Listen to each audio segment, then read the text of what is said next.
Hello, I'm Michelle Reed, the Superintendent of Fairfax County Public Schools, and today I'm with Madeline DeVinny, who is a third-year art teacher at Claremont Elementary School, and I am so thrilled you're here, Madeline.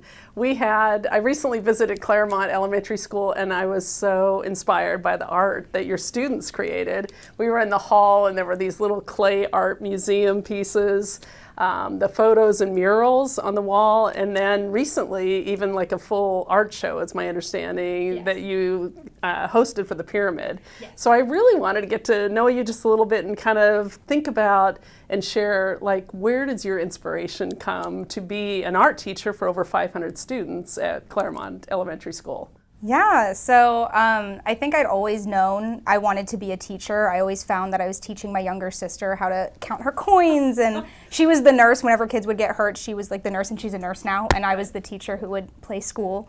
But I was always kind of bad at school academically. I wasn't really always the smartest, but definitely more artistically inclined. So the kids would always ask me to decorate their posters and things like that. So by the time I got to high school, my high school art teacher was talking to me, and he's like, well, you can go to school to be an art teacher. And I was like, no way. And he was like, yeah, you can major in that. And I was like, oh my gosh. So I went to researching, and I found a really good program, and I attended George Mason for undergrad and graduate school, and I graduated, and here I am. Yeah, we're spending a lot of time talking about universal design for learning now, how children of all abilities are able to access content in a classroom. And I just see art as one of those most universally accessible content areas.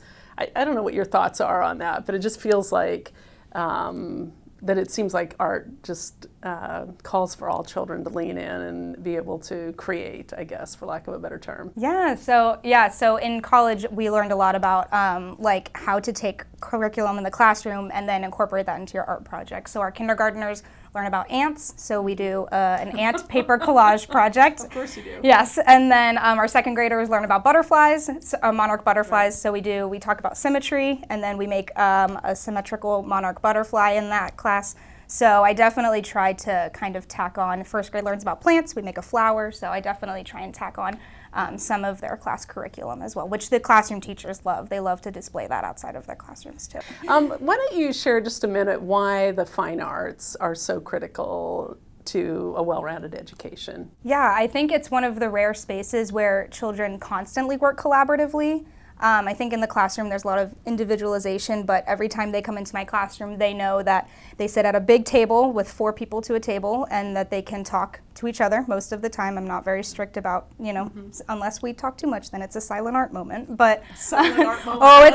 We do have silent art moments, but it's very free reign. It's very, I give you a prompt and you just take it and run. It's not very analytical. It's very subjective, and it's very free reign, and they do have a lot of autonomy, even the littles. So I just think that they get to work collaboratively in ways that they don't traditionally in the classroom, moving around and asking around and getting different viewpoints and opinions from other people, and then just being able to create something that is completely their own and not based on anyone else's. Just for a moment, the difference between a specialist and a classroom teacher, you do see all the students in the school.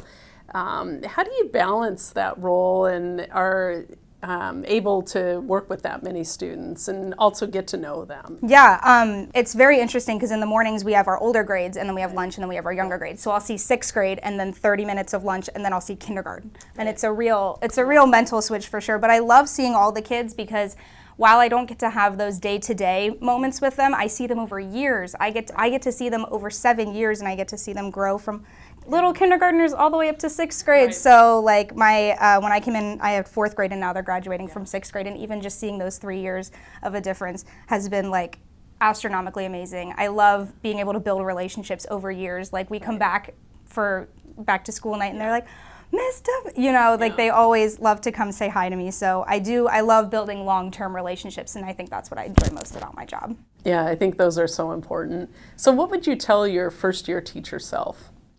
I would tell her that she probably bit off more than she could chew. She was really trying to do all the things, but that you will find your groove, and everything will be good. So Miss Deviney has found her groove. She has found her groove and she is working on it. All right. Well, you and your work just have inspired me, and just want to thank you for everything you do. Yeah, thank you. Yeah, thank you.